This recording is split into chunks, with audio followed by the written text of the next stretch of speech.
Hey folks, it is Vince the Evil DM. I'm back with another episode of Basic Marvel Phase Rip Revised Edition. Today we're going to be focusing on a little bit the next part of the book here, Karma, but part one of Karma. I wanted to focus on this part of using Karma. Now we talked about the chart, we talked about rolling dice, we talked about looking things up on the chart. Today I have page 13 here in the revised core book. As you can see above my head here, this is the book we're using. And it goes over how to use karma in your game for affecting rolls. Now, a lot of people have different ways of doing this. There is the by the book method, and then there's the house rules method that I use, and a bunch of other people will use as well. And after rereading the house rules, I think I'm probably going to go back to using these house rules because it makes a little bit more sense and it may encourage players to use it a little bit more. Now, before I go over the system, in my house rules, I allow players to spend karma before rolling dice to try to get whatever number they want within reason. Now, they could say, I spend 40 karma and then roll their dice and then add it together, and then that's where it lies. That's a lot of karma spent, and if you really want your result, you'll get it in my game. So I try to make it fair like that. But let's talk about the basics of how it works in revised uh, edition here. It's pretty simple. Now we turn to page 13 in the book, as you can see here, karma. It's really simple, and you take your dice and you declare, I'm going to use karma for this task. That is all you really have to say at first.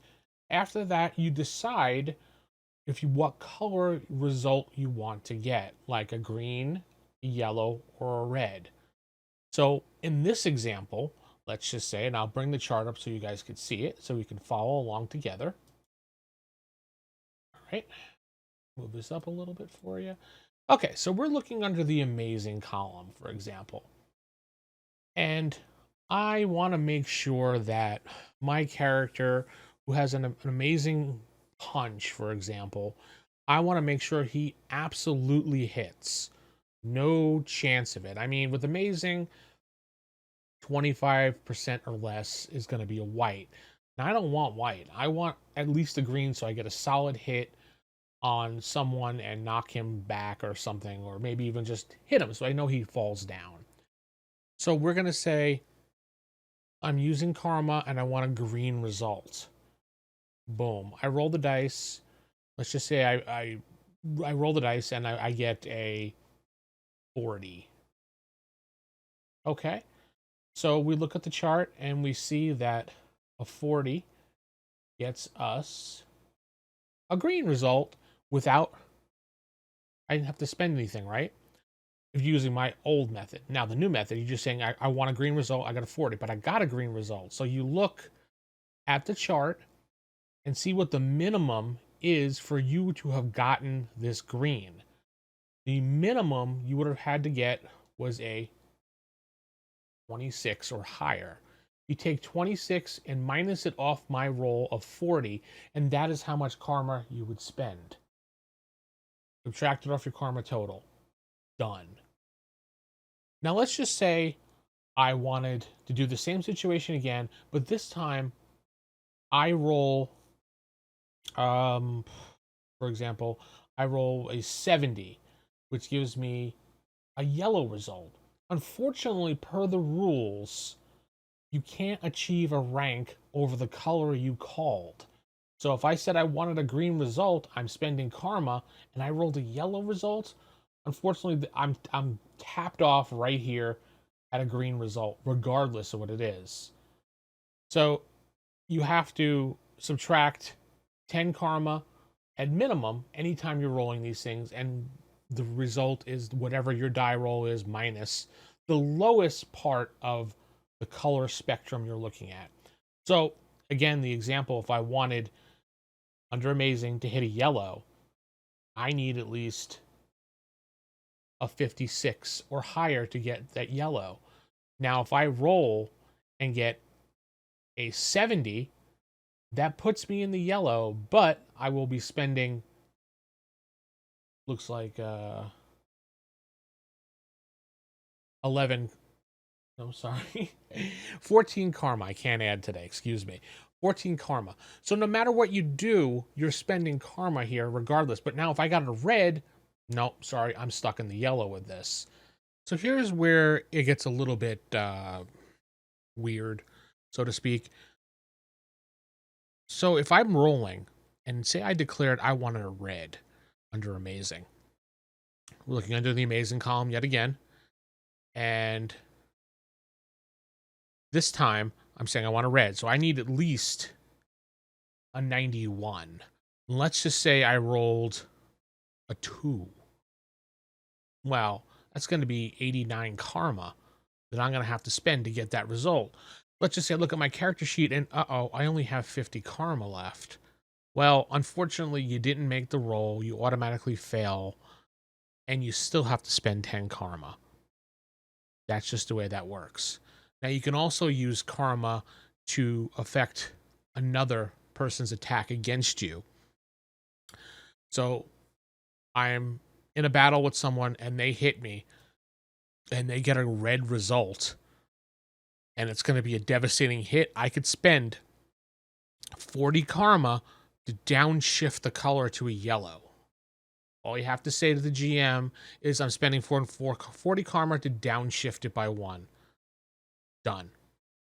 Now, you can't use your karma to downshift it on anyone else's attacks on anybody else. But if it's an area of effect attack, like a sound wave thing, or maybe even a poison in the air, a gas or something, and it's attacking you along with your group of fellow heroes, you can say, I spend 40 karma to downshift that color.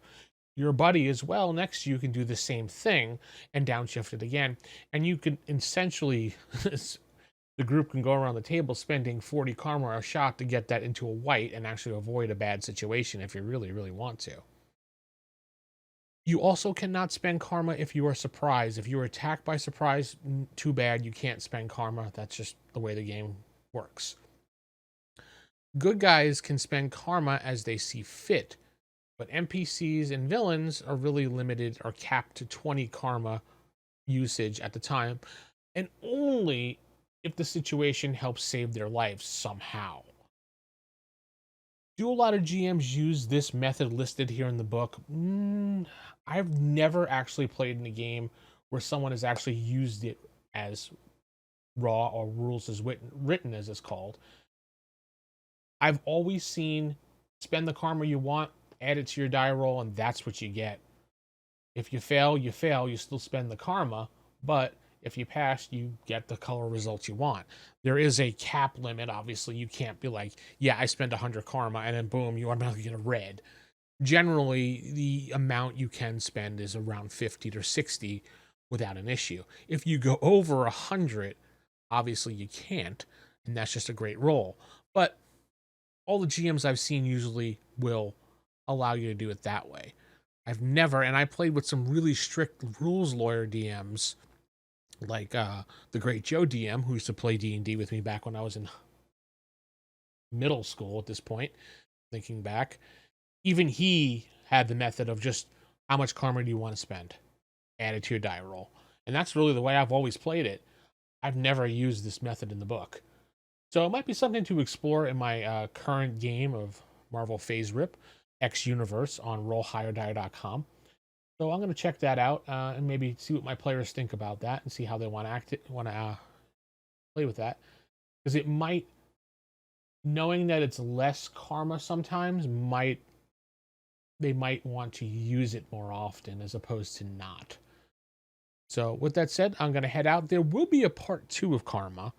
And that's going to be talking about campaign rewarding and how karma works as far as in your campaign when giving it to a player and also taking it away from a player if they do something that deserves it.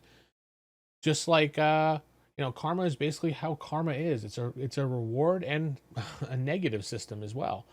So we'll talk about that in part 2, but I wanted to get out part 1 and kind of focus on how it worked here in the book.